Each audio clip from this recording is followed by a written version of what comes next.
Hello and welcome back. This is part 2 of my playthrough of Victory Games Pacific War Campaign Scenario 3 Southern Conquests. At the conclusion of the last video, we'd played through the start of the operation and into the conclusion of the first battle cycle, which had seen the Japanese land in the Philippines, just one hex here in Borneo, invaded Malaya, taking Bangkok at the top, and here at Koto Baru, and then landing in Palembang to capture this resource-rich area here. We're about ready to begin battle cycles 2, 3, and beyond. This file will actually go through the end of the first operation, which is the first 2 weeks of December 1941. And spoiler alert, I'll just give you a little bit of a read ahead here. There's a little bit of penalty time involved at the end of this. And with that, I want to say that I don't believe I made any significant mistakes in my tactical or operational employment of the Japanese or the Allied forces in this game, but as I said in the last video, I welcome any and all comments about questioning the strategy that I use or having other suggestions of what could have happened. But I purposely allowed a few things to happen in the file, as you'll see. My intent being not that they were mistakes, but to show some of the different things that are available in the game that you can do. So I did allow a surface combat to happen, and I won't give away yet what happens, but having seen the result, we could go back and have a discussion about whether it was the right tactical move for the side that lost to do that. And then again, I allowed penalty time to happen, not necessarily because it was the wisest decision. I don't think it necessarily hurt the Japanese, but it does demonstrate some of the things that are available to the player in this game. Thinking outside the box a little bit is how I consider it a little bit. Okay, so again, I've pre-recorded my turn. So I'm assuming you've seen the last video. If not, it's linked in the description below this video, so please go check that one out, and we'll get into it. So when we did leave off, we were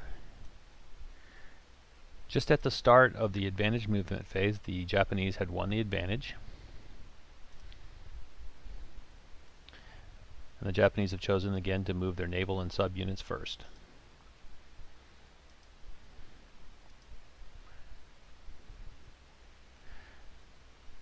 Submarines in the battle cycles only move 1 hex per battle cycle, while task forces can move up to 2.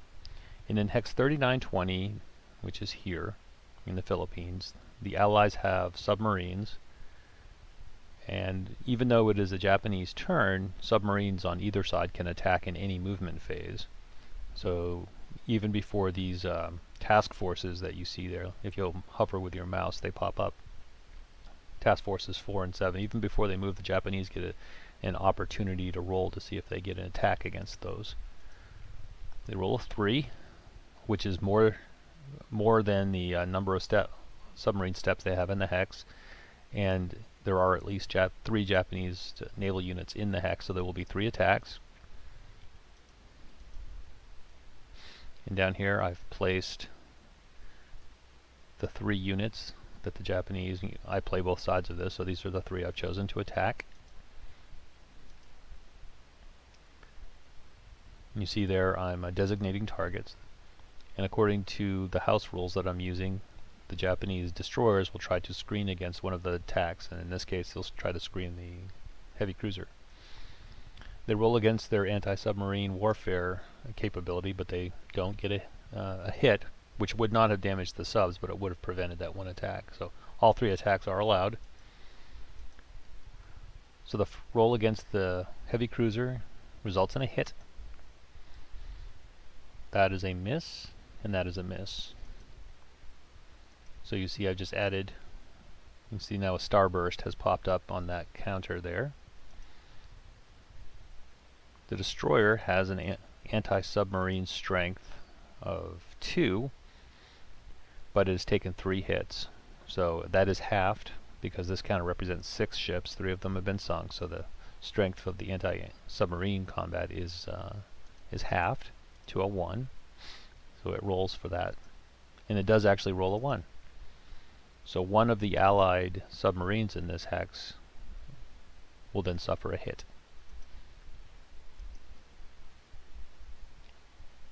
And I added it, since submarine 3 already had a hit, I added it to submarine counter 2. Submarines are different in this game than normal naval units in many ways. In fact, submarines, as per the rule, are not considered naval units, and their strengths, the only combat strength they have is their submarine or their torpedo strength, and that does not reduce with damage. It just reduces the number of submarines in the hex, but were that to have only one sub remaining, it would still have the same torpedo strength. You actually have to eliminate the entire unit to have an effect. So I could have added the hit to the previously damaged sub counter, but I don't think it makes much of a difference at this point.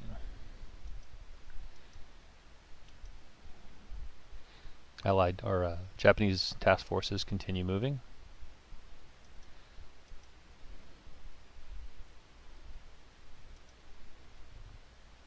I decided to split task force up here into 2 separate ones. Or I'm sorry, it's down here. Task Force 6 separates into 2 task forces just to split off the amphibious ships. My rationale being that those will stay out of harm's way, and the combat forces that are in that task force could sail over here, and these 2 here should be allied deactivated naval units, a cruiser, a heavy cruiser and a light cruiser. So I don't want the transport ships around if surface combat develops later on.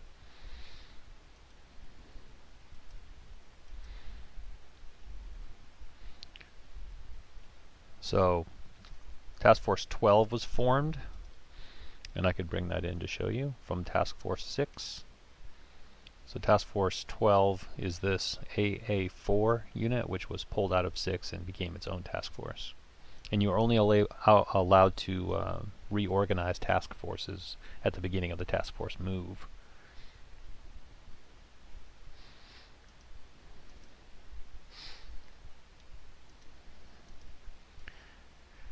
These Japanese task forces are a combination of amphibious assault ships and then also surface combat forces. Since the Allies don't have surface combat in the area right now, and there is a strong submarine force, I've decided to retire those ships back towards their bases just so they don't undergo any more sub-attacks. And I apologize, I'm suffering from a small cold, so if you hear me sniffing and all that kind of stuff and it's distracting to you, I do apologize.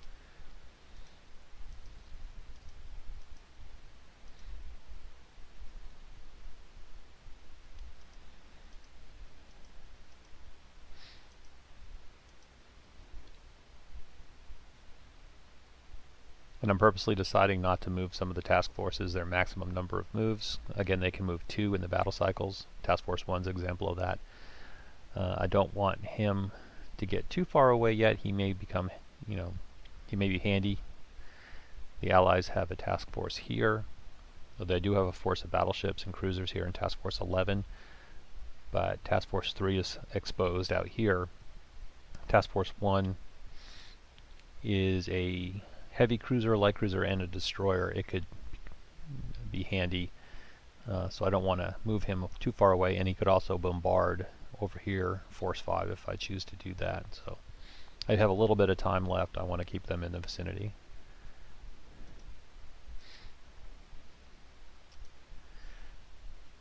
To recap, it is day 6. The current lighting condition is day AM.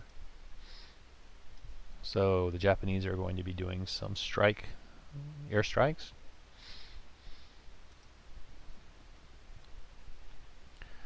Task Force 5 contains a light carrier with a weak CV air unit. It's going to attempt to strike the naval unit, which is deactivated here in Force 2.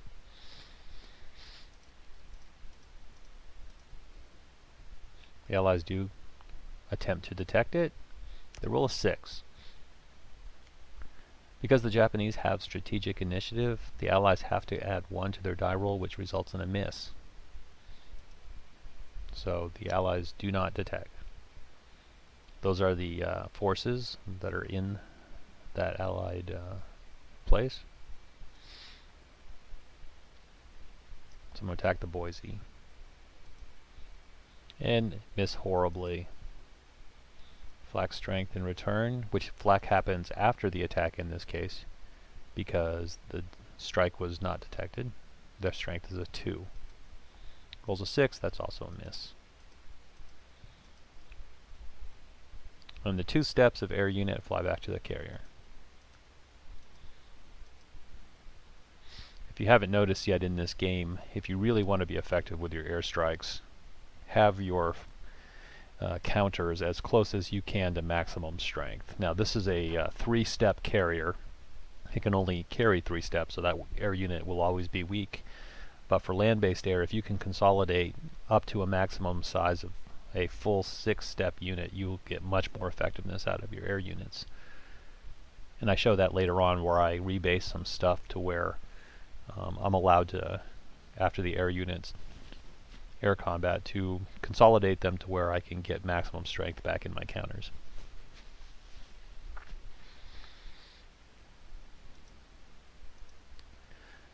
Alright, so I strike Singapore again.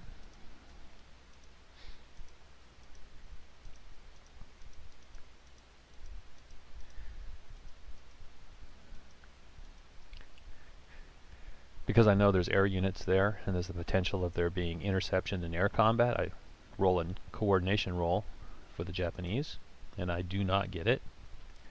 In order to make coordination, you have to make 3 times the lowest status level of any unit contained. So the lowest unit I have is a level 1, so I'd have to get a 3 or less to coordinate, which I did not get. Allies try to, I'm attacking the task force there in Singapore, so the Allies will try to detect, but only the task force, because it's the target, would be able to fire flak at me. The Allies do detect. Task force has a strength of 2. I've placed both of the capital ships, the battleship and the battlecruiser, in the core of the task force, and in the screen is the destroyer. And the way the flak rules work is either the core or the screen can fire flak, but the core always has to have at least as many units as the screen does. So as you play this, just read through those rules carefully. Rolls an 8, which is a miss. The air units then line up against their targets.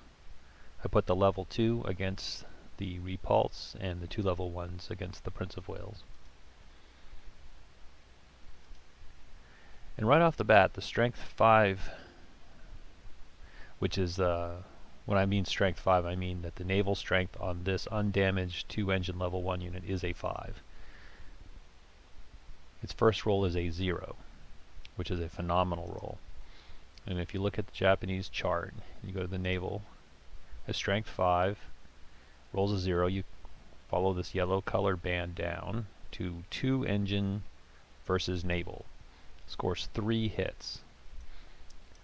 The Prince of Wales already had a hit and has a maximum capacity of 4. Once it reaches 4, it's sunk, so that does actually sink it. Now, if it wasn't sunk, I would have the possibility of rolling a possible critical hit because I rolled a 0, but since the ship's sunk, there's no need to do that. And this other unit here is assumed to have attacked at the same time, but you don't need to roll for it because its target is already destroyed. So, sank the battleship. Now this 2-engine level 2 unit with a naval strength of 6 is attacking the battlecruiser, and it rolls a 6. But if you run the collar band down, you will see that a 2-engine unit versus naval at rolling a 6 on a strength 6 results in a miss. So the battlecruiser escapes.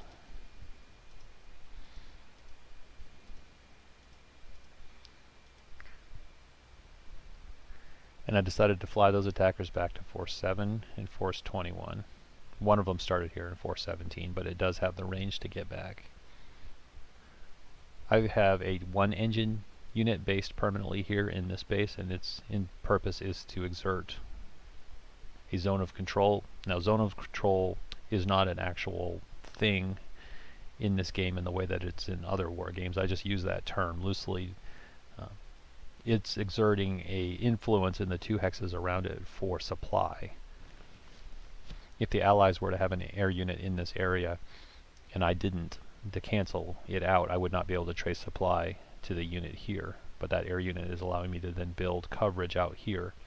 So anything that I put past here, like into Palembang, I am able to trace sea supply into Palembang because this air unit here enables sea supply, these hexes here, 2 hexes away from 417, to be counted as a route into there. But that unit didn't participate in the attack in Singapore because it's a small airfield and it only has the ability to alert 6 steps to any strike, and I had more than 6 there, so I had to choose one unit, and I chose the 2 engine so I could fly it back, and potentially it was more effective against the ships. I'm not sure.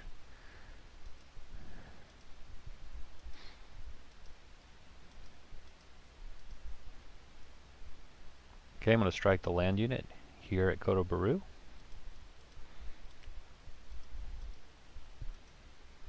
No coordination roll was needed because I know there's no 1 engine unit there that's going to intercept me. The Allies do not detect me. Both of them will strike the land unit that's there. It is a troop quality 3 unit, I believe, right now. It is broken. Let me check.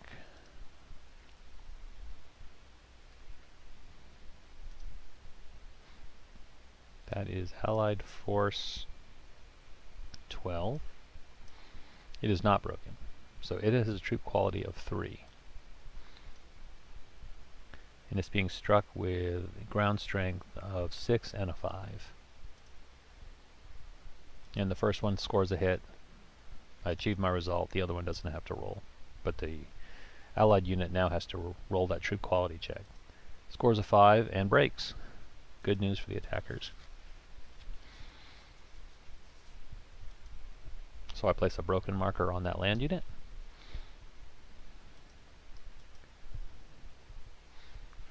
It rolls its flak and scores a miss.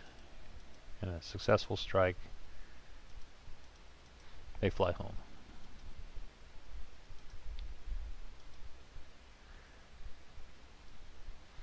I'll try a strike now in Manila.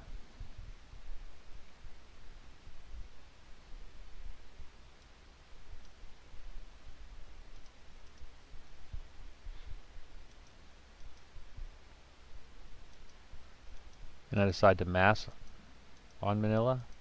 Well, 4 units.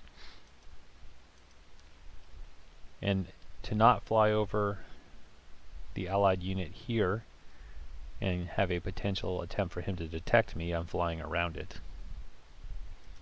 If you fly over an Allied or an enemy unit en route to your destination hex, that hex has an opportunity to detect you before you get to your objective. And if it has air units stationed there, which this doesn't, but if it did, it could attempt to intercept too. I'm trying to surprise Manila because they have airplanes there, which I'd like to destroy on the field, as well as some land units that I could break. They do not coordinate. They are detected. So again, the Allies are allowed to scramble their air force.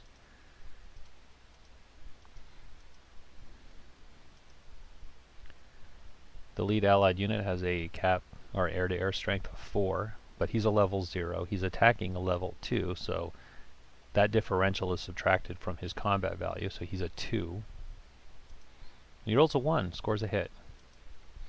And the Manila fighters there in that headquarters have been really effective for being as low status as they are in this game. The escort strength is a 7, and for every 3 steps of 1 engine level 2 that accompanies you, you get a +1, so its strength is plussed up to a 9. Rolls a 4. Consulting the Japanese chart, you see that because it's uncoordinated, is still only 1 hit.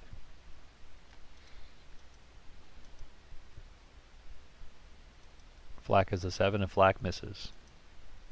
That's good for the Japanese because if the flak had caused a hit, the Allies could have assigned it to the same unit that took the air-to-air loss, and since that unit will have then had 2 hits, it would be aborted and not get to attack a target.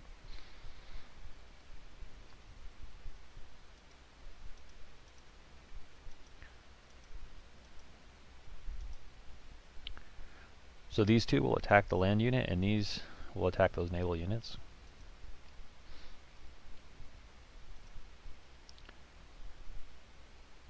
So the first one with a strength of 4 rolls a 1 and gets a hit on the Langley. Those 2 hits are enough to sink it, so the other attack isn't needed. A strength of 5 against the naval unit rolling a 5 results in hit or misses, so no damage on the AA unit. And the 2 remaining units will roll ground attacks, strengths of 5 each against the land combat unit. First one gets a hit, which doesn't cause physical damage but forces it to take a troop quality check. So those attacks are ended now because only 1 troop quality check can be caused per phase. But the Allied unit fails and becomes broken.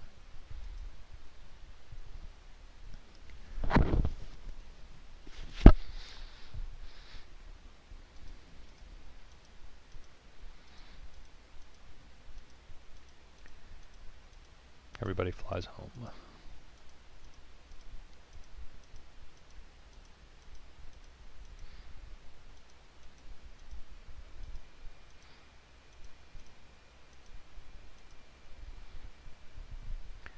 Now, at the end of this phase, the Allied units that are in Manila are identical. They're both 1-engine, non-CV level 0s, and they both have hits.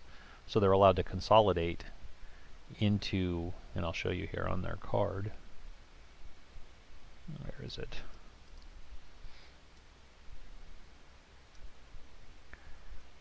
One unit is plussed up to full strength, 6 steps, and the hits were all adjudicated against the other unit. Even though during the attack there was a hit on each unit, at the end, when they land, they're allowed to reconsolidate in order to make a full strength unit and a unit that reflects all damage. So this one's quite a bit weaker, but that's actually mandated in the rules, and it's a good thing because that makes that one air unit as effective as it can be.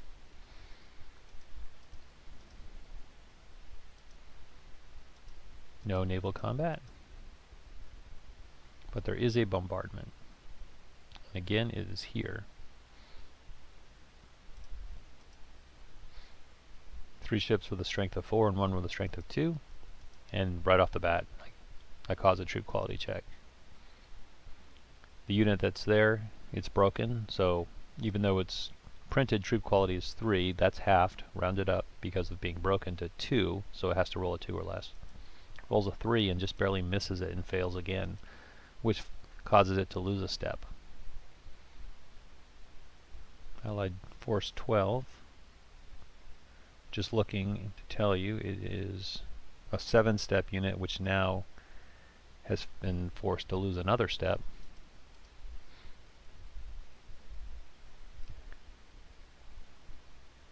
So it has a 4 marker underneath it with only 3 steps remaining in that unit. No ground combat because this week everything that I have that could attack has already attacked. And I have to wait till the start of the next week, which begins on day 8, in order to attack again.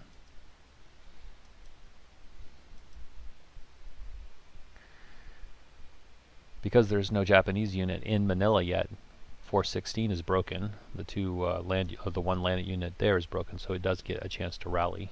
It is a TQ, troop quality 5 unit, so halved, rounded up, its current broken troop quality is 3. If it rolls a 3 or less, it rallies. Oh, just misses, and it's still broken.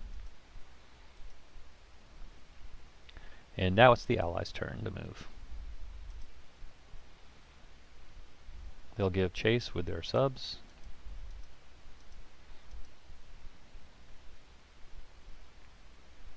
And I forget to move this task force, but I come back in a second and I move it.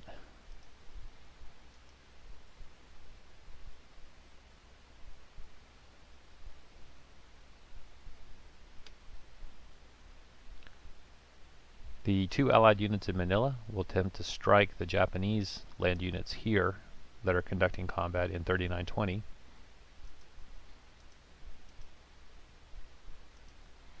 The Japanese do not detect. There is a TQ-7 Marine battalion there, and they're both going to try to break that unit. And they miss. And the Japanese miss in their flak attack.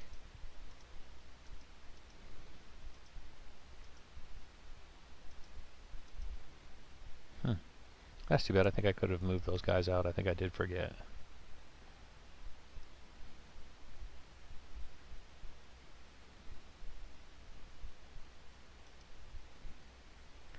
The Allies spend 2 points out of the Australian, British, Dutch, and American headquarters to activate those 2 submarines in Java.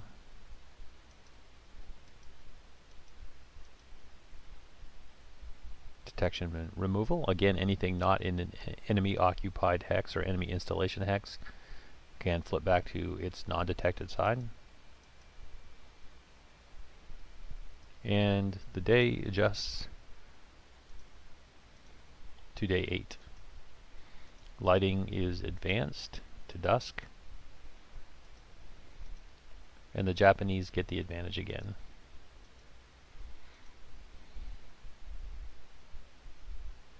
Oh, that's too bad. Yeah, I can see that I missed moving that task force, which is going to give the Japanese a submarine attack, potentially.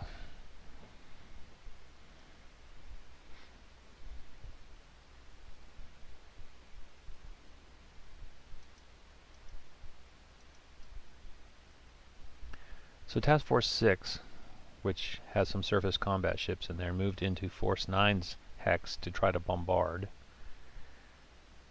And you'll see later on I get a little bit turned around about what I'm doing here, because I should have gone ahead with this attack. I started looking at the number of days left in this operation and factored it having to move back to port here to get back to deactivate in time.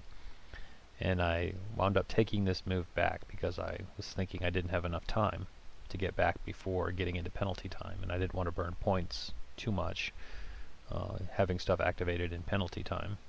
I wound up doing penalty time anyway, but not with these units. And I didn't want to deactivate in an anchorage. An anchorage is a legal deactivation point for ships that aren't in port, and an anchorage can be done in any of these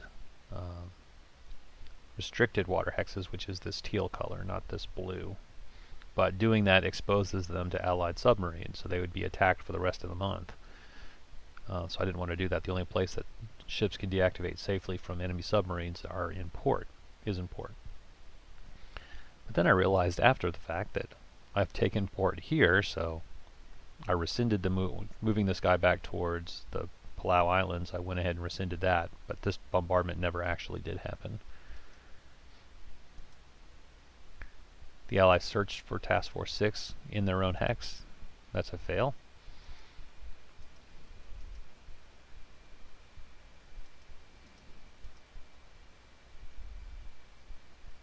So there's a lot of things, a lot of rules to consider in this game, and you'll see that I keep going back and amending things and mentioning things that I didn't do quite right. Easily explained as perhaps the bombardment did happen but was ineffective, or any other number of things that could have or would have should have happened.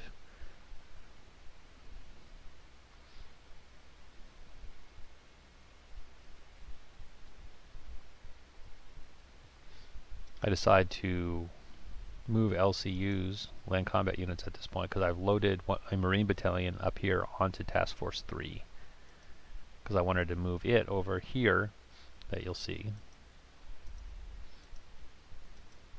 Task Force 7 overran the airport there, converting it to a Japanese airport. And since we're on the second week of the month, land combat units are able to move again and conduct combat.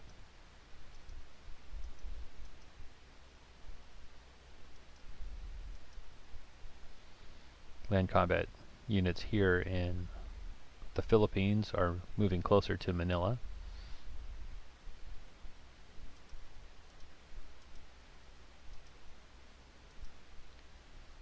Be careful when you're moving things on Vassal, because if you were to move across something with a base on it, you could very easily pick up the base marker and take it with you by accident and not notice for many turns and then wonder where your port is or where your airfield is. So just something to be aware of, something to keep an eye out for.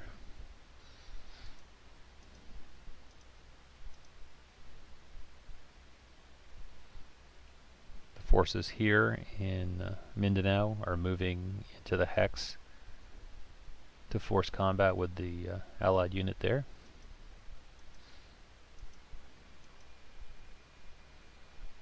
Force 22 is the airborne brigade that took the resource location. It's going to move and then take that port.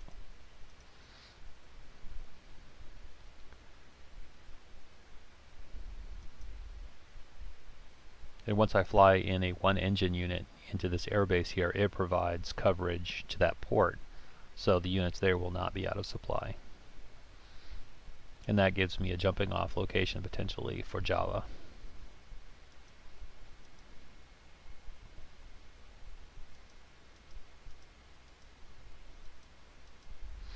Just clicking through, sometimes you don't see anything moving on the map. It's housekeeping being done on the force displays or task force displays or something. Okay, so these are entry markers that when you move into an enemy occupied hex, you mark the hex you came from in the direction that you moved in.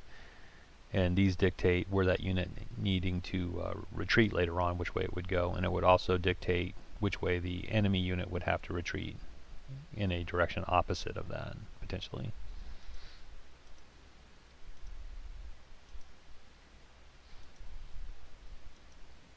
Moving naval units mostly back towards port areas so they can eventually deactivate.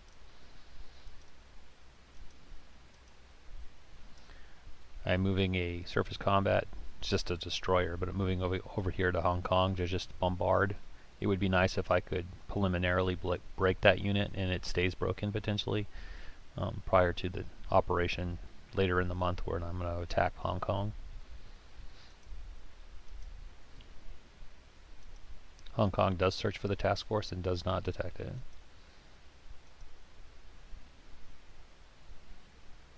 It probably wouldn't have been subject to an attack anyway. The Allies have nothing within range that can hit it, but were two players playing this game, they would want to know, the Allied player would want to know what's in that task force.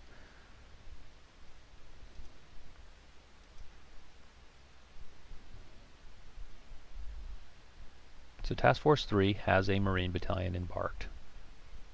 Japanese destroyers are able to transport smaller units of regiment or brigade size or less, and this one is. And according to one of the house rules, if this unit ends its movement in a location, an Allied location, the installation, or in this case the resource hex, can be captured without the unit disembarking. It just has to end its movement there.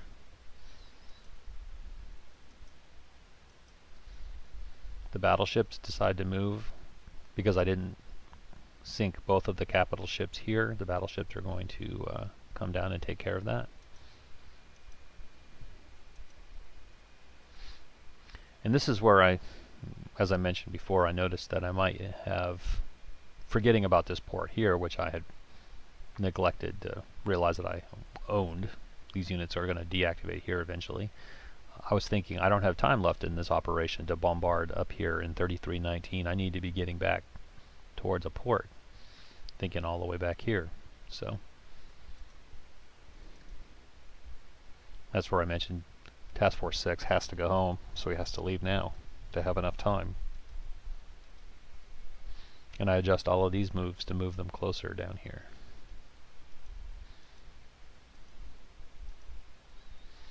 And the same thing happens up here. I realize these units have to start thinking about getting back in time. So this one actually started in this location, moved here 2 moves, and then decided, no, I don't want to do that. I'm going to move up here to be able to deactivate in that, because that's a port.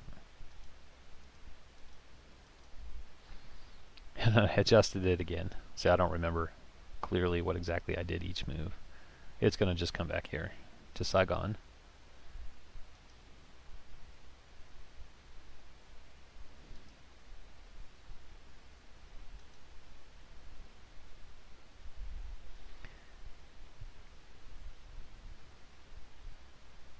I forgot the sub-attacks here. It's going to roll for an attack in Task Force 2's hex. And I rolled a 9, thinking that the roll was too high, but in actuality I had 12 steps of subs in the hex. So anything 12 or less would have been okay, so it would have been impossible to miss. But I guess forgetting to move Task Force 2, that error is offset by the fact that I didn't allow myself a Japanese sub-attack on it either, so. The port here, is that 36? No, it isn't. This resource location here is captured. That causes the initiative track on the operations display to move one more space to the right in favor of the Japanese. Now, the current lighting condition is dusk, and I've decided not to do very many air attacks or air missions, because in the game they are still feasible during dusk conditions, but each time that you do that you have to roll a dusk landing roll, and there's a rule about that you can read, but you do risk losing a step on landing. You have to roll 3 times your status level or less on one die. So I don't want to unnecessarily cause myself step loss in air units. I think there's not that many vital targets I need to hit right now.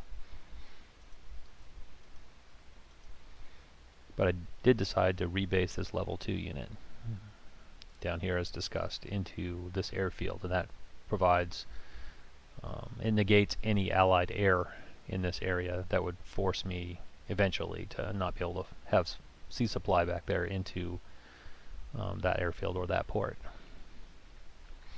Because if the allied unit has air here, one engine air, it's exerting control over my port, potentially causing these to be out of supply and isolated. But the air unit here will negate that out to a range of 2 hexes. And it does have to do a dusk roll, and it just barely makes it. So it does not suffer a step loss, which would have been the penalty.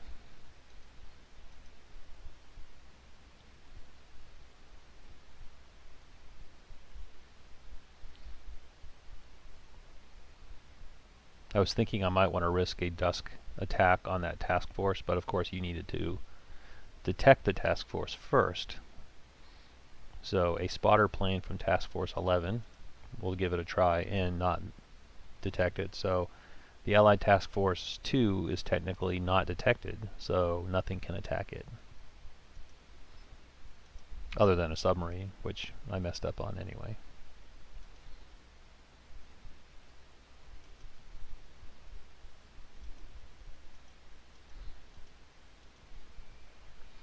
There's no bombardment because the last one that was able to bombard moved out of the enemy location hex.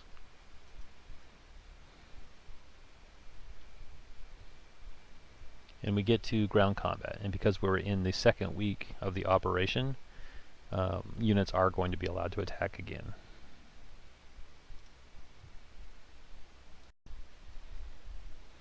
Okay, ground combat phase. Start in hex 3319.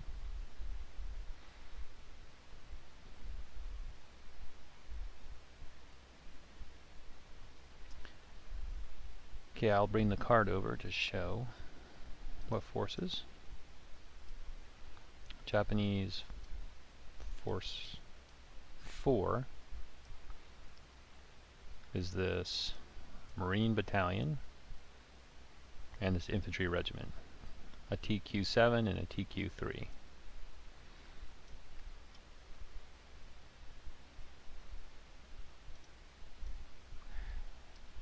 And they're attacking this allied division, but it's only a TQ3 unit, but it does have 6 steps. So it numerically outnumbers the Japanese attackers, but actually that doesn't account for much in this game.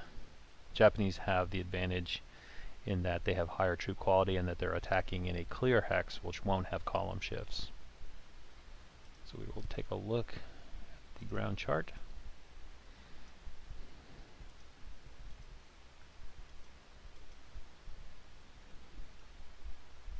I don't want to risk the TQ7 taking any losses because it only has one step. If I use it to spearhead the attack, it will be forced to take the first loss, and that would eliminate the unit. By keeping it in the back and using the TQ6 unit, which I call a division, but it's not, it will take the losses as it has more steps. And then if you notice, when attacking the Japanese, or attacking the Allies, a defending troop quality of 3, there's no difference in column between using the 7 or the 6 troop quality attacker, so might as well just use the 6. It has steps to lose.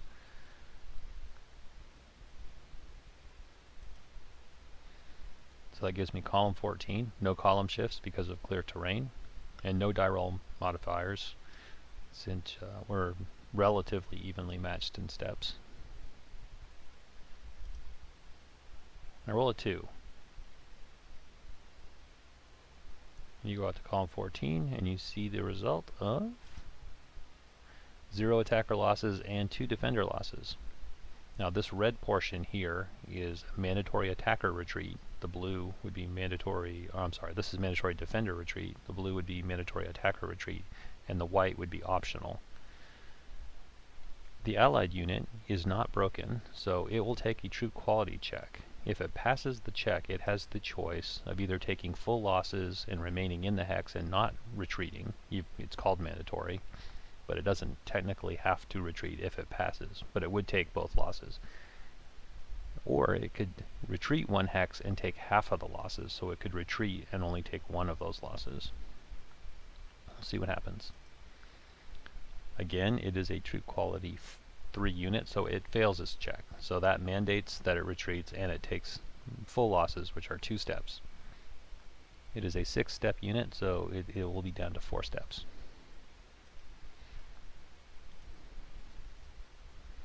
And it will retreat.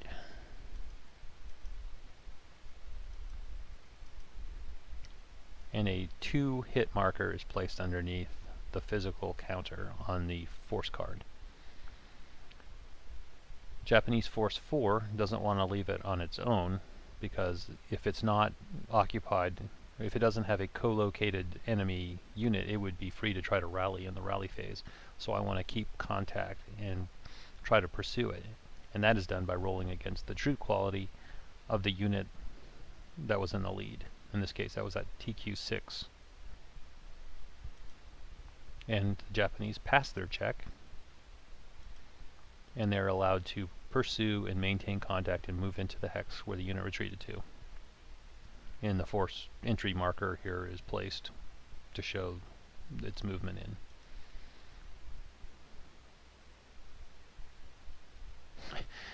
And this is where I noticed that I shouldn't have moved my task forces away, because I had a port here that I could have deactivated in. Like I say, as I go through these and I find all the mistakes that I made, I just will chalk it up to an alternate history that played out.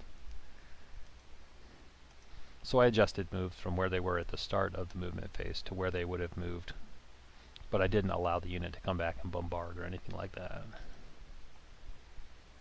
Okay, now we're over here in Clark Field, 3920.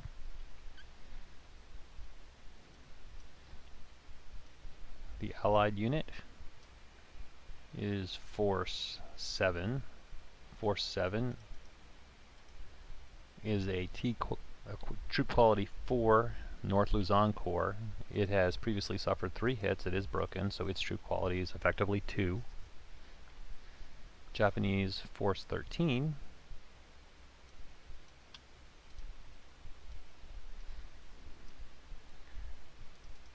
is a Japanese troop quality 7 division, but it is broken. A Marine battalion, another Marine battalion, and a troop quality 5 brigade.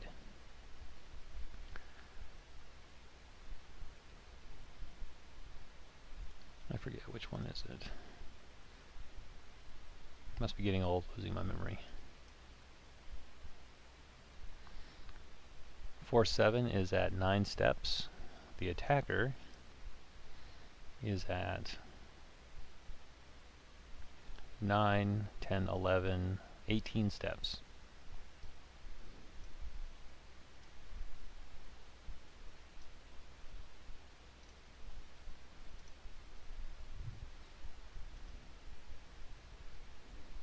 I'm going to put one of the Marine battalions into the lead because my 7 division, True Quality 7 division, is broken, and my division with the TQ of 5, or my brigade, could actually take the lead. But I have 2 Marine battalions there, and I want to try to be decisive in this combat, so I'm going to risk one of the Marine battalions.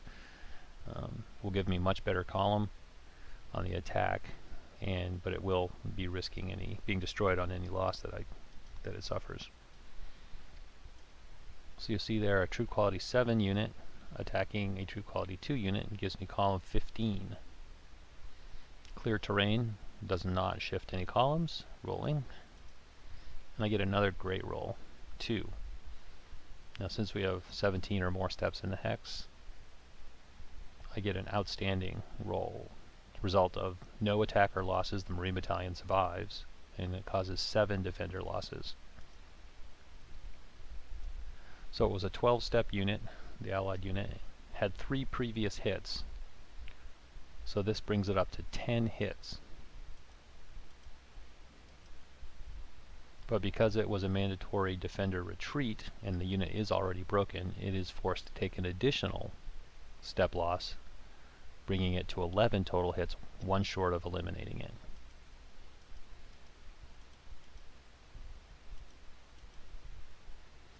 And it retreats into Manila.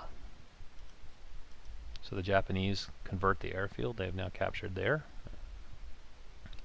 And they see an opportunity here to, again, not let up on the pressure and to pursue the Allies into Manila.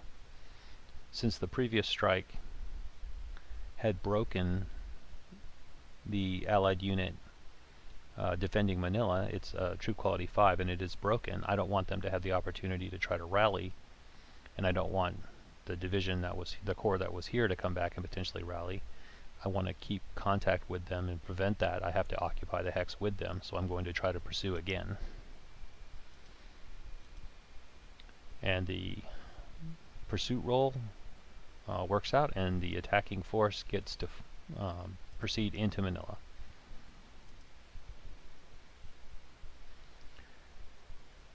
And even though there's a headquarters there, because the Japanese occupy the hex, if Manila lingers into the next month, and when the reinforcement and replacement phase comes around, they will get much fewer reinforcements and replacements because the Japanese are in the hex.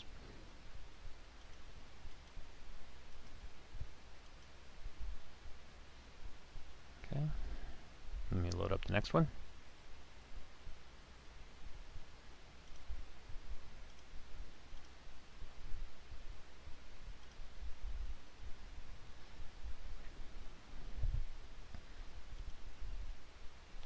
So we continue on to 4209.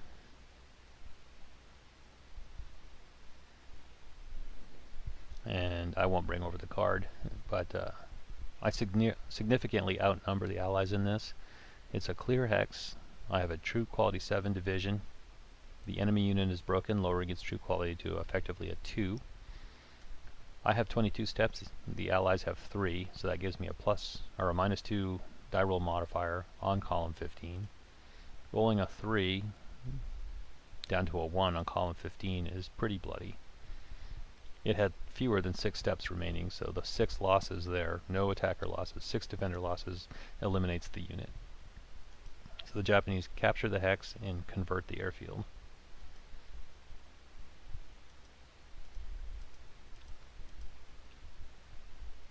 And that's what you see in there.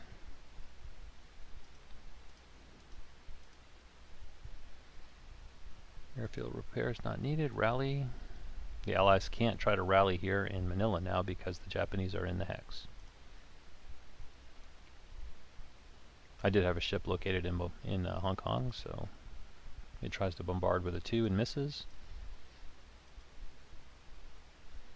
And we go to the Allied movement phase.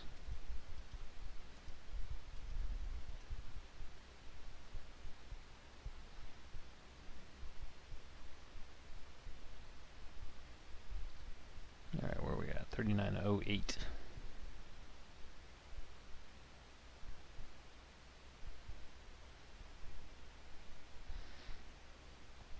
Okay, so yeah, it's not actually Allied submarines that we're attacking. Either side's submarines can attack in any movement phase, so even though this is an Allied movement phase, the Japanese still get an attempt to attack. And they roll a 5. And this is when I realized that I had 12 steps of submarines in the hex. The previous roll of 9 on the last movement phase would have been sufficient.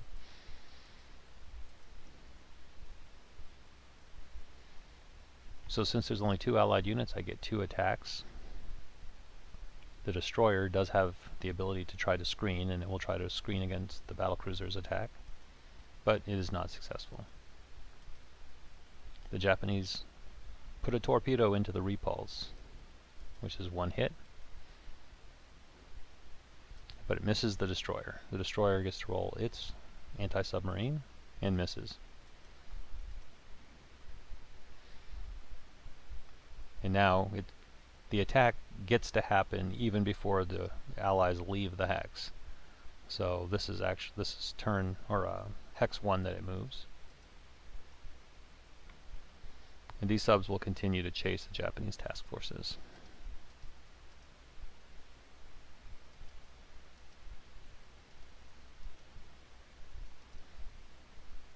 And the task force moves turn, it's hex 2, and it's trying to, potentially has an opportunity here against task force 3. And a smart ally player would be trying to recon this too to get a detect on it.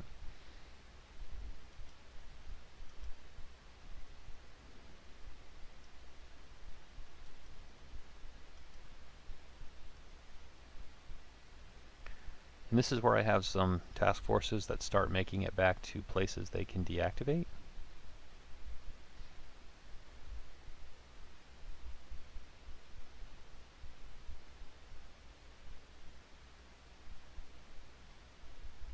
I'm looking to see where that actually was. It's not here.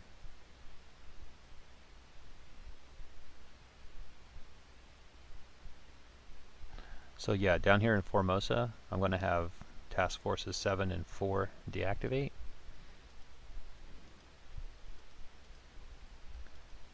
So I just take the actual ships off of the task force display, place them on the force display in 416, and just remove the task force marker from the map.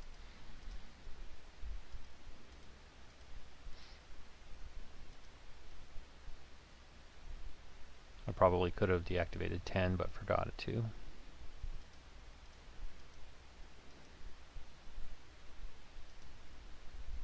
Task Force 10, I catch it, I deactivated it. It's now day 10. Lighting goes to night.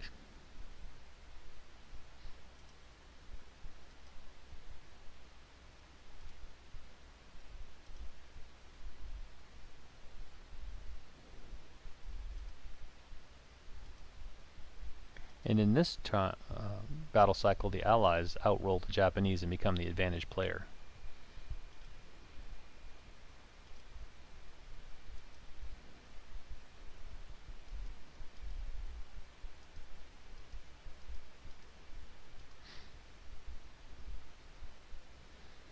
Task Force 2 thinks better about closing with Task Force 3 at this point. Oh no. Okay, this is where the surface combat's going to happen. This is going to be interesting. It is the night phase. Lighting was advanced to the night phase, so no airstrikes are possible during night turns at this stage of the war. There is a special rule for Allied long-range air to do attacks against task forces, but that doesn't apply right now. None of those are activated. So both sides here in hex 3606 try to search for each other. Clicking this globe clears the map, and you can see from the color it is coastal water at nighttime, which means it's going to be short range. So they search for it. Could be very bloody. The Allies roll a 5. The Japanese roll a 1. The Japanese have strategic advantage, or initiative, so a 1 is the detect anyway, but the Allies have to add 1 to their search die roll because they do not have the initiative, and they also have to add 1 for squall conditions, which becomes a miss. So the Allies will be surprised in this attack, or in this combat. So I will bring over, and this is, we can discuss in the comments if you'd like. I wanted to demonstrate naval combat because the British were fairly,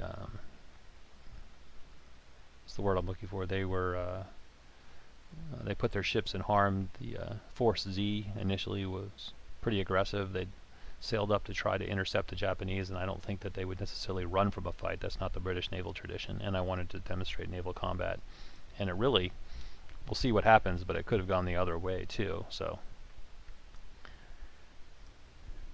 and this is where we will go through what happens for naval combat in the game.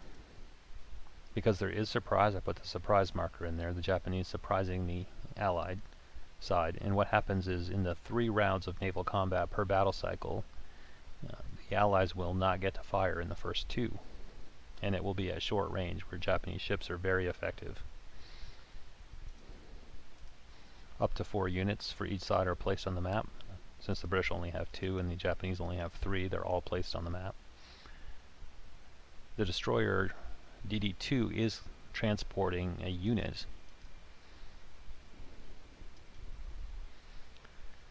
And here I'm talking about the Axis will be the only ones able to fire in the first 2 segments.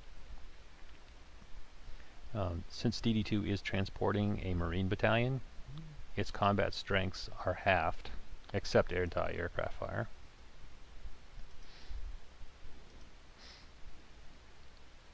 And here you see what the base strengths are, but these are going to be modified.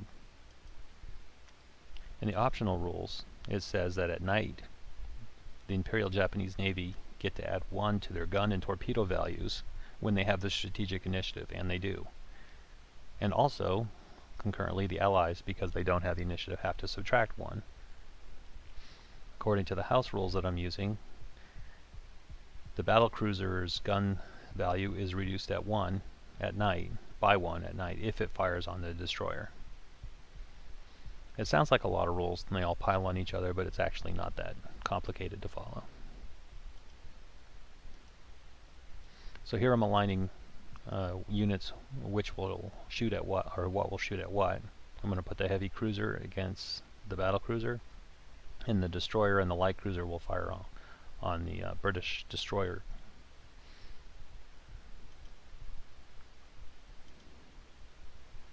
Taking modifications into effect at short range, it has a gun strength of 6 and a torpedo strength of 5. And it rolls very effectively, rolls a 2, and I can bring the chart over.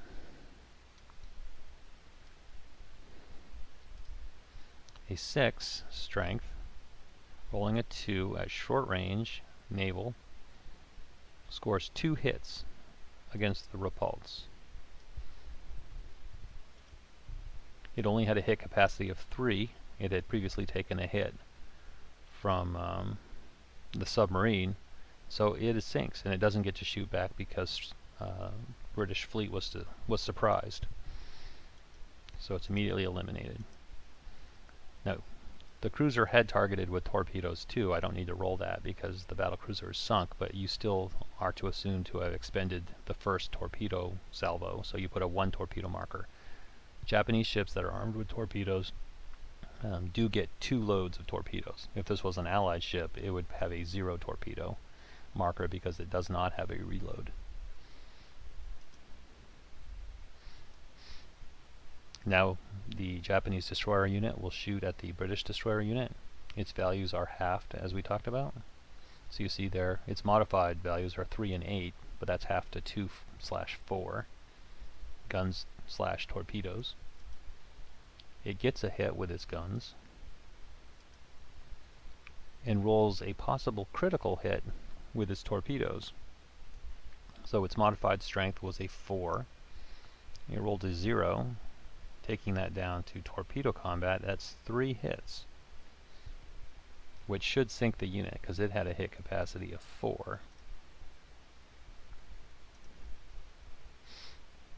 I rolled a critical hit anyway just to see what would happen. I was thinking that the unit had a hit capacity of 6 like normal destroyer units would, but these hits aren't needed. The thing already sank.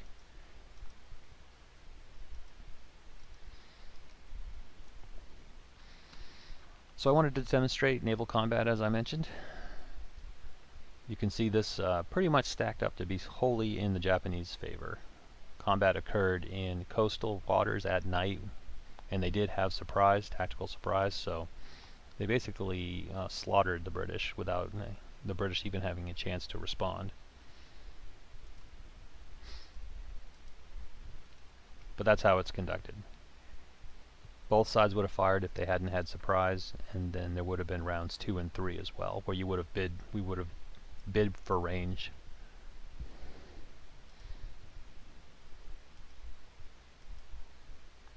And I don't think I went through it, but the rules lay out pretty clearly how you find the starting range. You cross-reference whether it's day or night and the type of water you're in, and it gives you, in this case, it was short because of coastal water at night. Then after that, you use the range bid chart. Both sides get to bid whatever range that they're in. So you start with the current range you're at, whatever the bids are, long, short, medium, or withdraw, and that gives you what your new range is.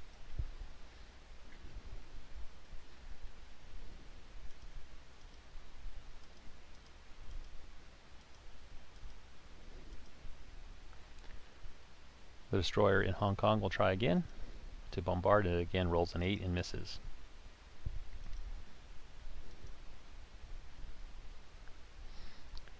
And since the ground combat units have already attacked in the second week, no further attacks are possible, so we skip that phase and just keep going. And now the Japanese are able to move because they are the disadvantaged player for this battle cycle.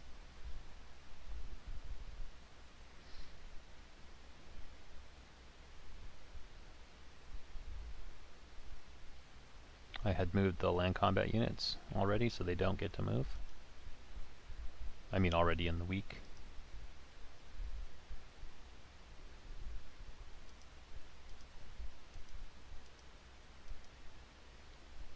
And I continue just moving things closer to a safe deactivation locations for the task forces, moving them into a port, towards a port. Task Force 8 starts moving away from Hong Kong to be back in time in order to deactivate.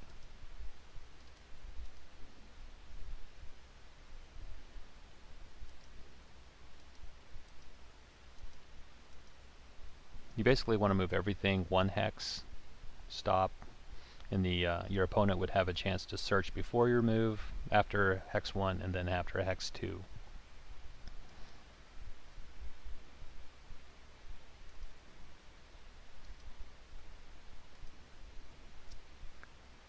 Japanese task forces continue now to deactivate. Several more have gotten to locations that they can deactivate in, here in Formosa, and also over here in the port in Mindanao. So that's what the next several clicks are. I'm getting those task forces off the map and those forces back onto the force card.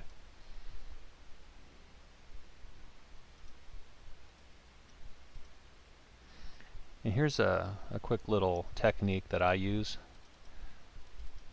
for units. Once something has deactivated in the month, it's done for the rest of the month. You can't activate it again. So you have to have some sort of way to track what has previously been used and then deactivated, so in the next operation this month you don't try to activate it again. The markers do actually technically have a way of doing this. One side has an activation point cost on it and the other side of the land unit doesn't. So were this unit to deactivate, you'd move it over it, but leave it on its activated side up, meaning that it has previously been activated and is now incapable of further activations for the month. But just as a further visual cue, what I like to do is turn over my naval units onto their gunnery side. So just at a quick glance on the card, I can tell that those units are done for the rest of the month. And for air units, and I go through and I do this on the card in a little while, I like to divide the units, the air units that have already been activated and can't be used again this month will be on the left side of the unactivated side.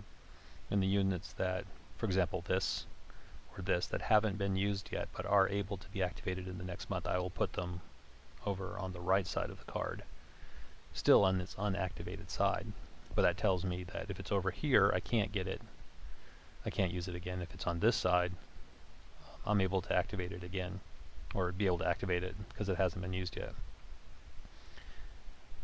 So that means at the end of the month, when you start, in this case I'll start to January 1942, you have to take a minute to go through your card, flip everything back over, and consolidate it to where this little left-right division all gets reset and everything is able to be activated again.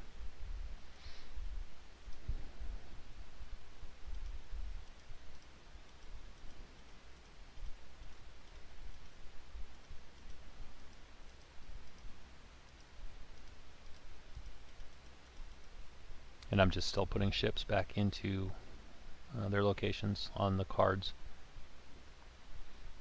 You can also activate things in this phase, and so the Southwest Pacific here decides that it doesn't want to sacrifice these two ships. There's a sub closing in. It's going to activate both of them to hopefully get them out of there.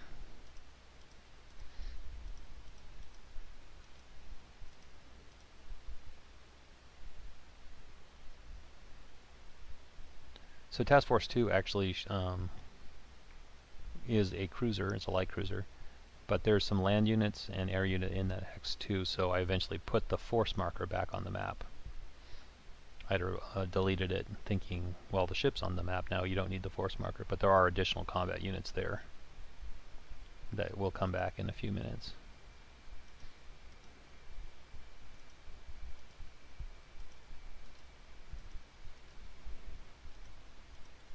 Day 12. Lighting continues to the next phase, which is AM. And the Japanese are again the advantage player.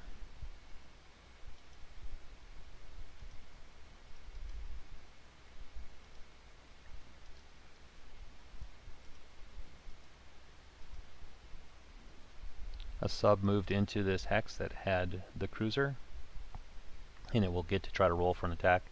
Now, it makes no difference whether this thing was here as a task force, the enemy, the Allied cruiser, the Cruiser 9 USS Houston. If it was inactivated as a force, or whether now it's in task force, the sub would have attacked it either way. So it doesn't make any difference. Me turning it into a task force doesn't make it more vulnerable than it was before. It's not in a port, so a sub can attack it. There's 6 steps of subs in the hex, so I do get an attack. There's only one allied unit, 1 attack is allowed. The Japanese rolls a 0 and puts 2 torpedoes out of a possible 3 hits.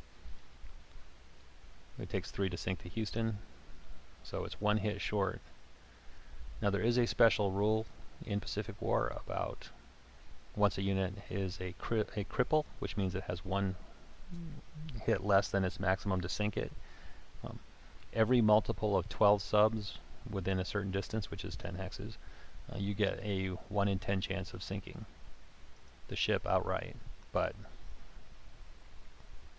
let's see here, I rolled the possible critical hit and missed. But I did not have enough subs. I didn't have 12 steps within 10 hexes, so I don't get to use the special cripple attack at this point. I may later.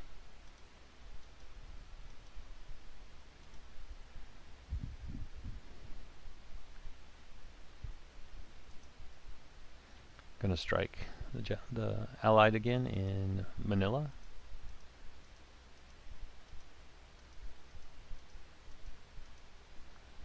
Now that I have the Allied units broken in Manila, I want to continue to whittle them down.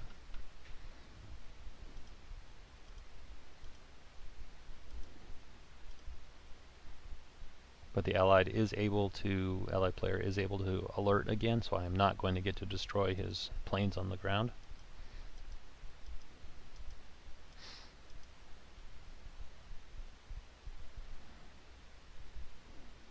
So a modified anti-air value, air-to-air value of 2, and he scores a 0 and gets a hit. The Japanese have a strength of 7, it rolls a 6 and also get a hit. And this time, Manila is able to get a flak hit, and they assign it to the same unit which took the air-to-air loss, so that unit has now taken 2 hits. And in the game, any air unit in a strike that takes 2 hits is forced to abort. So this unit won't get to target anything at all. There's a true quality, basically the best unit there in Manila is a true quality 5 unit. It is broken, but if it fails a check, it will lose a step. And the other unit that's there is that North Luzon Corps. It only has 1 step left, so you can't eliminate a unit by having it fail a morale check. So the Troop Quality 5 was the only viable target, really.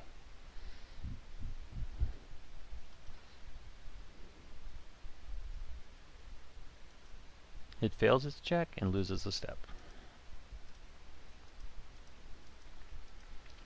And I decided to load up my newly captured airfield with land-based air in order to get them closer to the fight.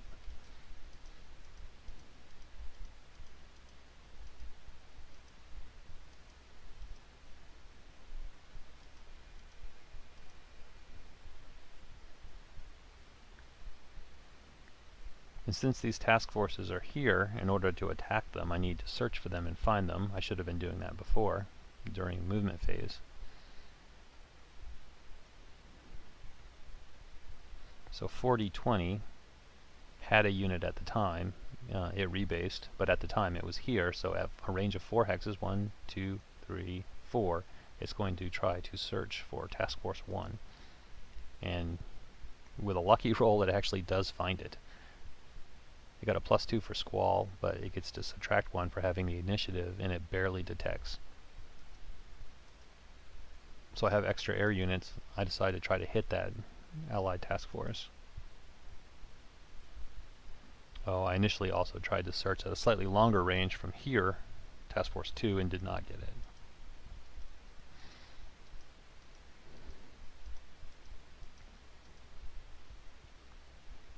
Now I overflew a place. It isn't my objective hex, but there are Allied units here in 3720, and they do get to an attempt to detect that strike.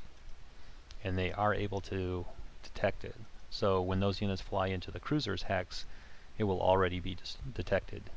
Only the objective hex can fire flak, so the land units here will not get to, land units here will not get to attack.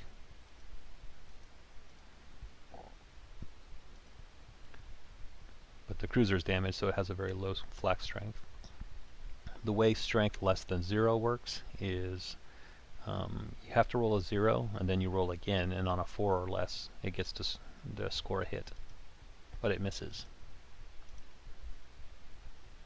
So those units have a naval attack strength of 5 and a 4, and both of them miss. So all for naught.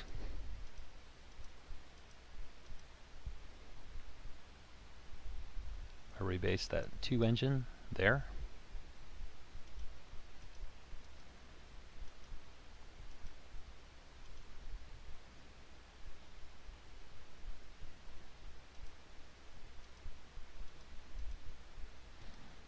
And here I'm forming up a strike against Manila, or against Singapore. They do not coordinate. The Allies do detect. And because I don't have a 1 engine unit in the attack, the Japanese have to designate another unit. So my best unit for air attack is this level 2 here. It has a strength of 3. The allied unit has 5 hits. In Vassal, currently, if you don't use the latest version of the Pacific War module to start your game, for example, if you use 1.62 like I did to start, you won't see the strengths of allied units decrement as it takes hits. US and Japanese units do get weaker as you put hits on them, but the strengths here you see on this counter of 3 for air attack, 1 for naval, 2 for ground represent its full strength values. So you actually have to do the math of subtracting 5, because it has 5 hits on it, from these strengths.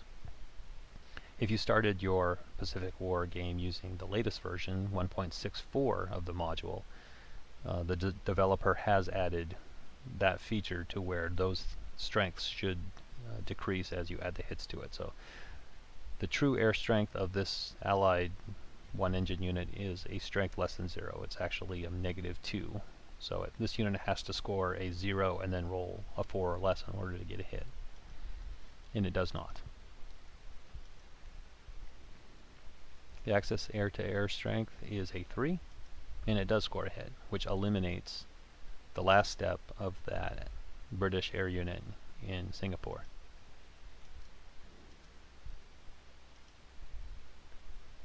Flak gets a great roll, but early in the war it's pretty ineffective. It still only scores 1 hit, but they put it against the best ground unit.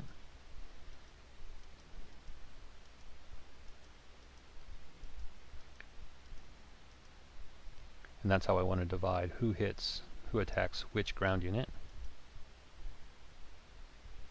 So I will have 2 rolls of 5 or less on the True Quality 4 division, and a 5 and a 4 against the Saigon Brigade, or a Singapore Brigade with a True Quality of 1. First one hits and gets the True Quality and breaks the True Quality 4. The next one hits, and so the Singapore Brigade also takes a True Quality check and fails and is broken.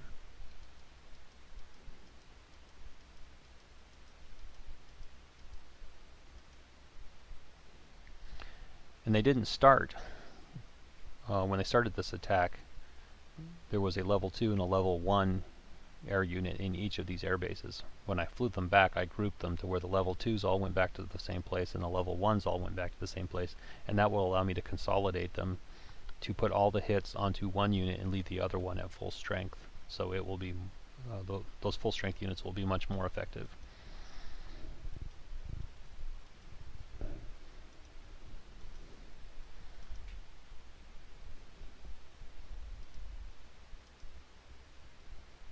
The unit I flew there last turn will attack.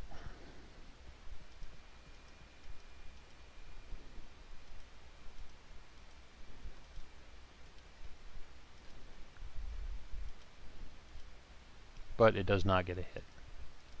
And it flies back.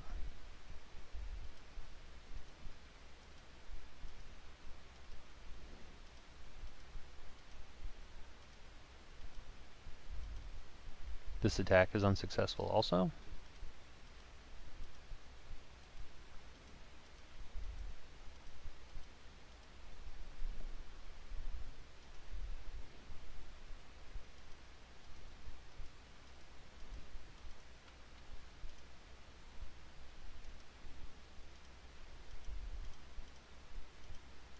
No naval combat, no bombardment, ground combat again.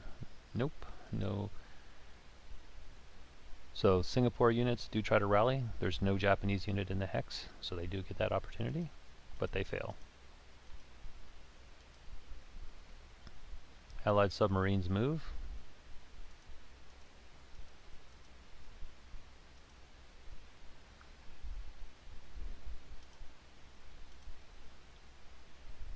The Allies do have 2 activated air units, and they're going to try to get a lucky shot against this lone combat unit out here in Borneo.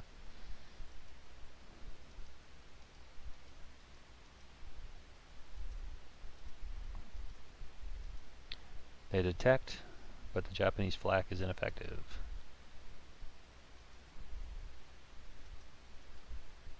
Both units are very weak.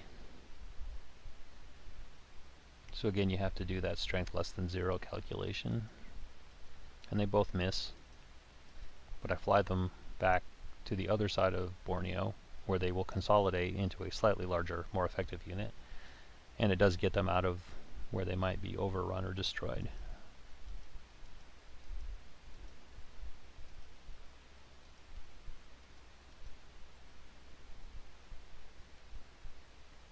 In Manila, the 2 Air Force units, Army Air Corps, will attempt to strike the Japanese land combat units. Japanese are alerted, they fire flak and miss. And because they're both fairly weak in ground strength, one's a less than 0 and one is a 2, they're going to attack one of the True Quality 7 Marine battalions.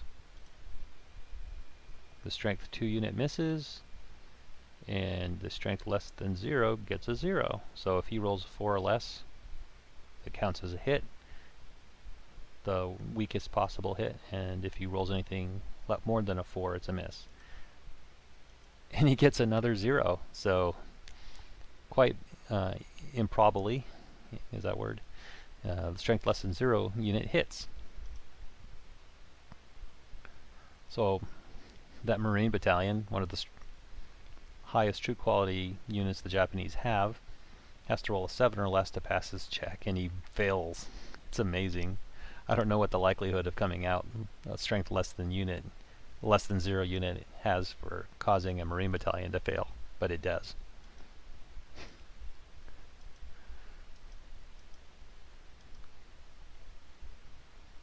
So the Japanese in Manila have maintained contact with broken Allied units, but are suffering fairly heavy combat results themselves, at least in keeping their units healthy. I have a Troop Quality 7 division that's broken, and now the Marine Battalion broken. Those 2 units I probably wouldn't use to lead the next attack. I do have a level 5 brigade and a Troop Quality 7, another Marine Battalion in there. But these units will not get to a chance to rally because they're located in a hex with enemy, in this case Allied units.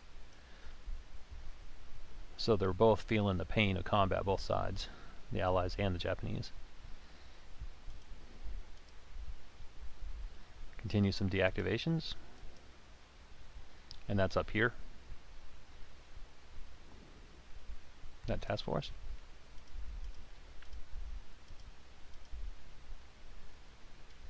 Task Force 11, back here in Kota Baru, deactivates.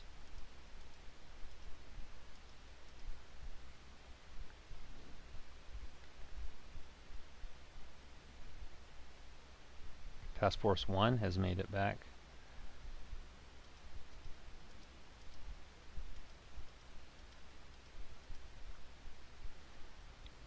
And because time is getting short, I have decided to go ahead and deactivate the majority of what's remaining for the Japanese. The rules say that the operation or penalty time and additional costs have to be paid the minute, immediately, the day marker enters the hex. Here, let me restate that. The instant the marker on the day track enters the space where the actual operation end marker is, at that point, you either have to have everything deactivated and the operation goes into its final procedure, or you have to pay the activation cost of everything that's not deactivated. Because I'm the Japanese player, I know that this is the actual operation end marker. In a game against your opponent wouldn't know if you paid for a 2-week operation, a 3-week, or a 4-week operation. But these are the 2 blanks. These are the dummies. This one's the actual one. So when it gets here, we're in the deactivation phase. The next phase is actually going to be the day adjustment. When it gets there, the operation will immediately, I'll have to pay up or have everything deactivated. So I'm taking this last opportunity right now to go through and deactivate the things that I don't absolutely need. And it's at this point I decide that I'm going to leave a few things activated and go into penalty time, and I'll explain in a few minutes why I did that and how I used penalty time to my advantage.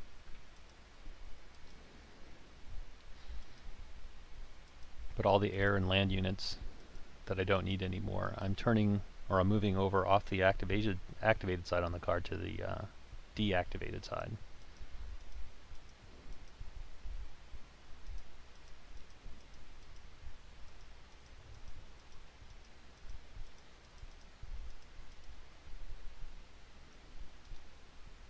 And then I go through the same process for the allies as well.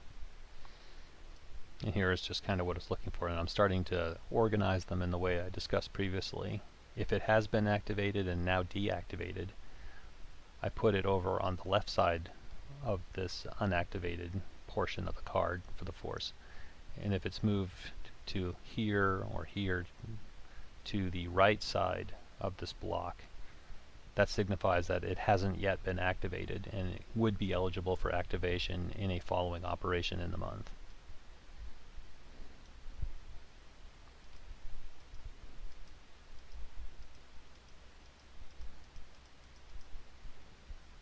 So at this point everything is deactivated except Task Force 8, my submarines, and then a few land units here in the Philippines, a few Japanese land units.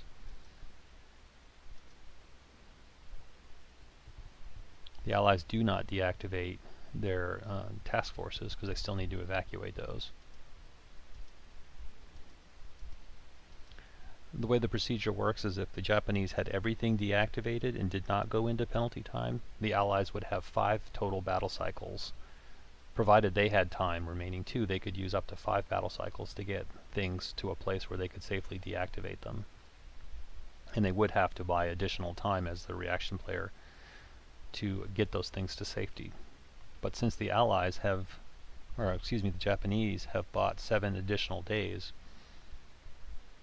I put these markers will all get replaced, and I will put a penalty time marker out here, and the Allies can buy the additional time they need to get Task Force 1 and 2 to safety.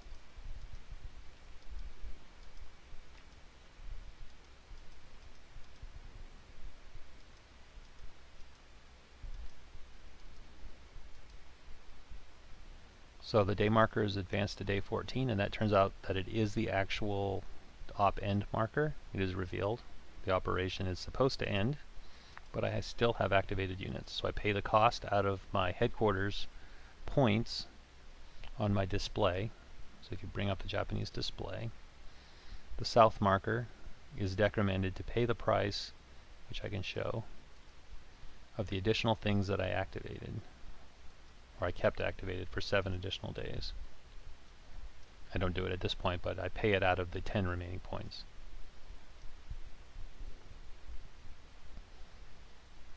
So this task force down here, Task Force 8, has 1 destroyer unit in it, so it's activated for 1 point.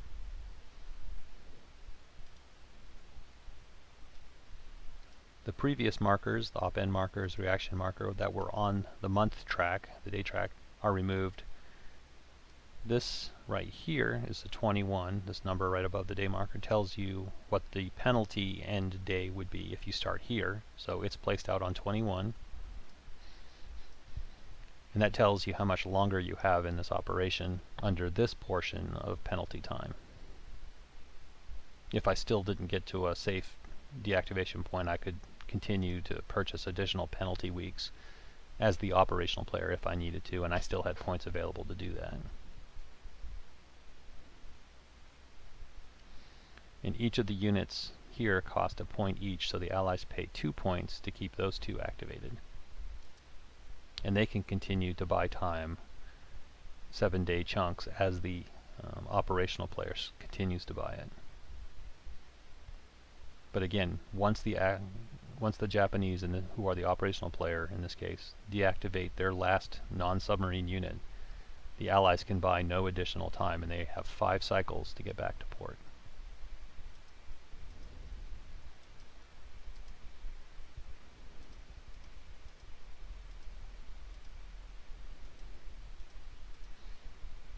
Japanese continue with the advantage.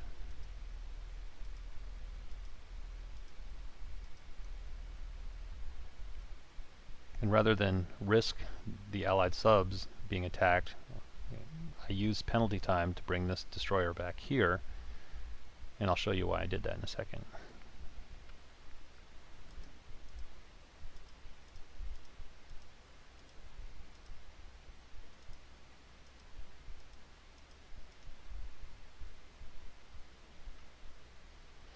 So I had a few land combat units here left in Luzon in the Philippines on this island, and I decided that they would be activated for penalty time, and those are the hexes 3921 here and 3820 here. I'm going to leave those activated, which would allow me ostensibly to move them a third week of the month. They moved in the first week and the second week, and rather than deactivate them in the hexes that they're in, I'm going to leave them activated, which will give me an opportunity to move them in the week after day 14 and get them into the hex, into Manila, to bolster the attack against the Allied Force 16. So since I was going to do that anyway, and there was no reason to risk this destroyer against possible sub-attack, I decided it would be, no real issue to move it down here, to deactivate it at the port down here. These units that I move into Manila eventually will not be able to initiate combat. That's something you can't do in penalty time. Only submarine combat, but not land combat. So they come in here and they deactivate, but it does allow me to get them that free move. And the other reason for doing this is I burned a lot of points as the Japanese player. And now, of course, I'm playing this game solitaire, so I happen to know how many points the Allies have versus how many the Japanese have. And the Allies they do have physically more points than the Japanese do at this point. Now, against an opponent, you would not necessarily know how many points your opponent has. But the Japanese are starting to think of maybe they won't outbid the Allies in the next operation. There's a small chance, but they could potentially lose the bid since they don't have very many points left. So for the Japanese player, I'm basically using penalty time to continue an operation through the month. So if the Allies do win the next operation, they're going to have a limited number of days in the next operation before the month begins again, and the Japanese get another huge amount of points. So basically, by continuing the operation in penalty time, the Japanese are shorting the time the Allies would have if they win the bid. But, and I'll explain it here in a little bit, the Japanese do get a bid advantage for the next operation because they hold the strategic initiative, so they probably wouldn't lose anyway.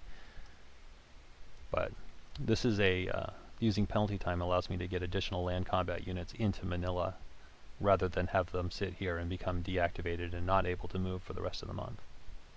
Hope I didn't confuse anybody too much with that strategy. Singapore tries to rally again, and this time they do. So they are both returned to their non-broken state.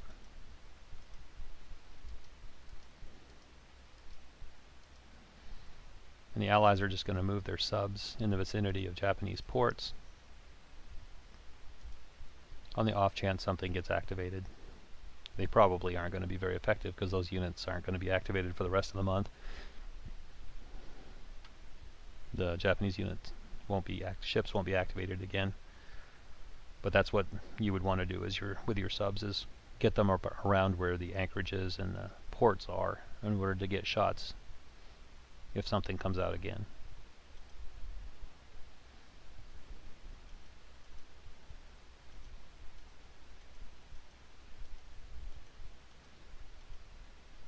I'm just going to continue to click through quickly here.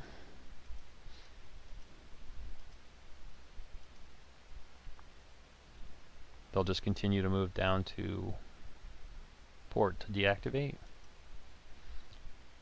And because now I'm in a new week, I am in what would be considered technically week 3.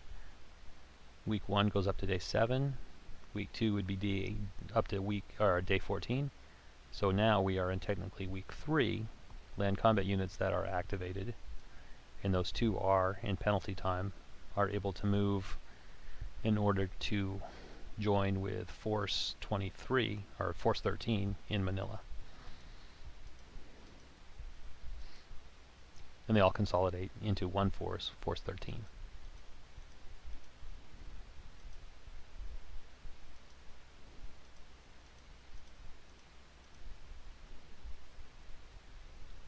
And as I mentioned previously, the only combat that is possible in penalty time is submarine combat during the first battle cycle, and that didn't apply. So those units have to be activated, because in the land combat rules it says if you move into an enemy occupied hex as the advantage or operational player and you decline to attack or you don't attack, you have to deactivate those units. So they don't get to stay activated, not that there would be any reason to anyway, but they deactivate at this point.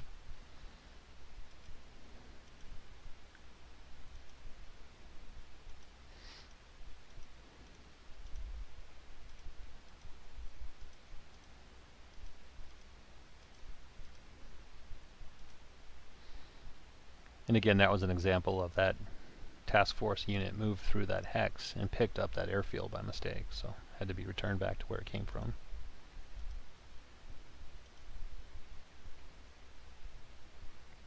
Task Force 2 has reached its port and it deactivates.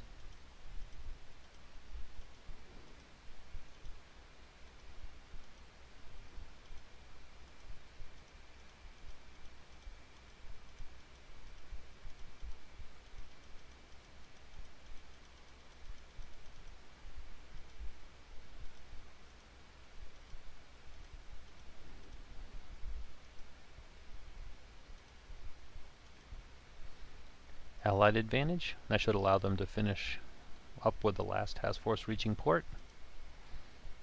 These subs are just going to camp out on those ports. That one there, those two up there, and these will continue up in the South China Sea area.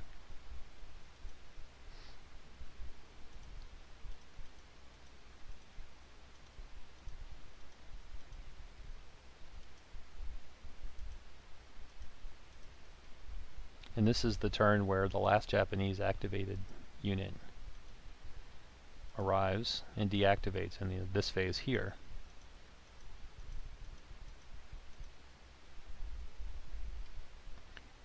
And so if you're playing this against an opponent, this is when you would have to announce that you have no more activated units.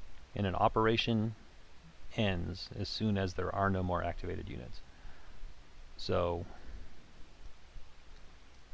we are a few days away from when the penalty end would be, but at this point the reaction player from day 18 would only have 5 more cycles, so 1, 2, so on and so forth, in order to get its last units back to where they can deactivate.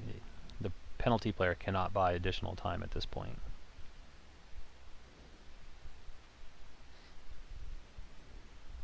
In this case, the Allies were able to get their stuff back to where it needed to be anyway.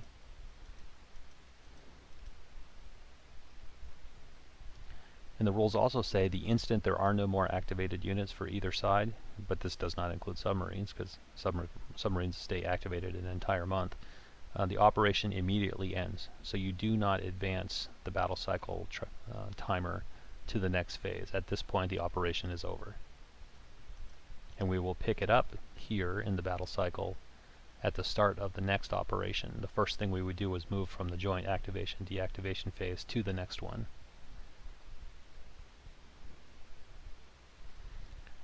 So here, players would pause and refer to the rules to see what happens.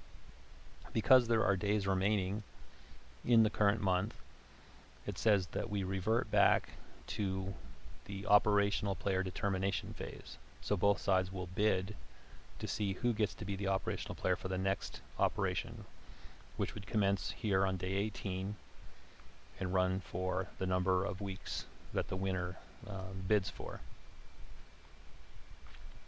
You also, at the end of an operation, refer to the number of damage points that you've inflicted on enemy naval units to see if there are any additional strategic initiative shifts, and we do have some of that.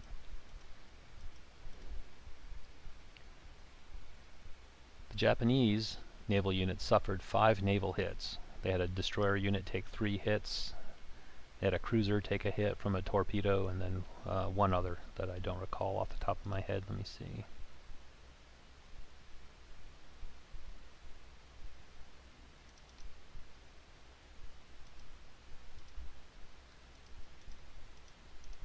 Oh, they had a amphibious ship take a torpedo as well. So the Allies were able to hit the Japanese with 5 hits.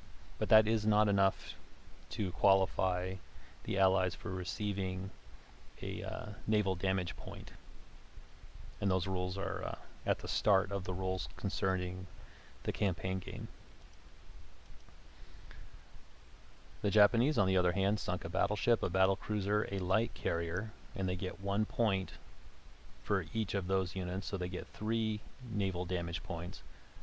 Plus, for every multiple of 15 hits you score against any type of naval unit, but that doesn't include submarines, you get an additional point. So, including the ships that were sunk, the Japanese scored 15 hits on Allied naval units, which entitles them to an additional point. So they scored 4 naval damage points. And the rules say that a 4, 5, or 6 points advantage over the other side gives that player 2 spaces shift in their favor on the strategic initiative track, which is here. So the Japanese will move 2 strategic initiative spaces over. So now they're on a 2 space. And I said earlier I would discuss what this does when it comes time for bidding for the next operation, and I'll do that right now. I look at the Japanese display.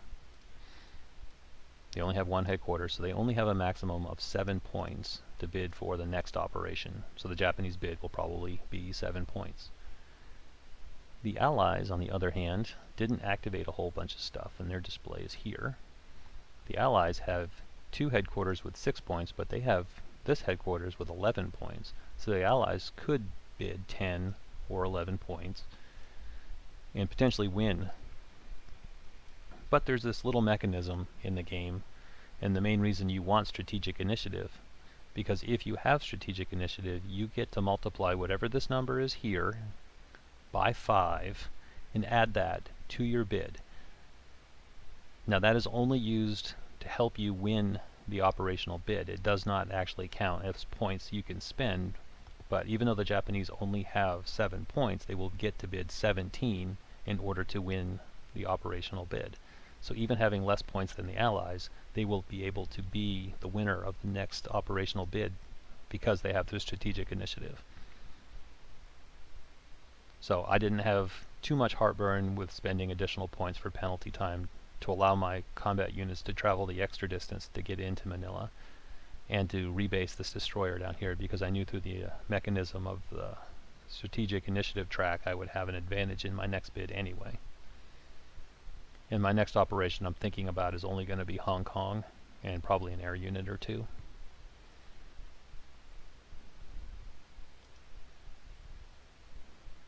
And here I explain that a little bit.